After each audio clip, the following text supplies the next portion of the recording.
You've alluded there, Shane, that you had maybe a bit of a health crisis. That's what's led to this kind of prolonged period of taking a break from live work. Then, Yeah, I mean, I've been on and off probably for a long time. I mean, in some ways, I mean, my health's been generally okay. I've been very lucky, really, because I've had what they call pancreatitis. hmm Pancreatitis from drink. I've had that like three times in my life, at various stages, and I've been hospitalized three times.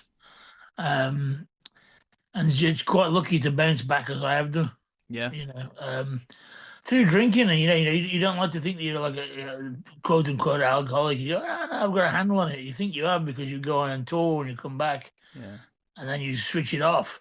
But the last few years, I had drank for a long, long time, and then last few years it kind of crept back in again, and loads of other different issues were going on for me. And last year was pretty hardcore on the Melbourne tour. I got about 3 weeks into it, and I had to leave. You yeah. know, it was just. It could have gone could have gone really bad. I mean, I'm in a much better place now than I was this time last year. That's for sure. Mentally, Yeah. physically, everything. I mean, I bounced back, so to speak, relatively quickly. hmm They do say alcoholics are very studious in that respect. Yeah. And I went to some AA meetings, which I'd never done before.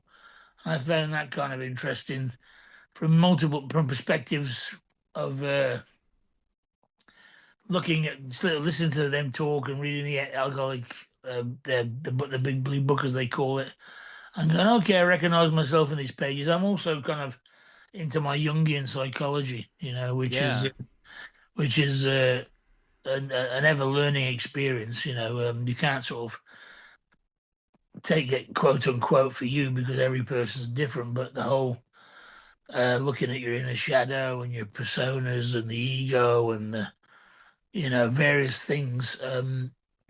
So together, with the AA, I felt a bit more armed this time, That's great. towards trying to work it out, And then, of course, the life on the road is very different to life at home, and you have to start looking at yourself and go, well, maybe I'm a big part of what's going on here. What is this? And so, yeah, and with Napalm Boys, they're very supportive. They were worried about me. They probably didn't want to wake up and find me dead in the bunk. Yeah. Yeah. No one would like that, of course.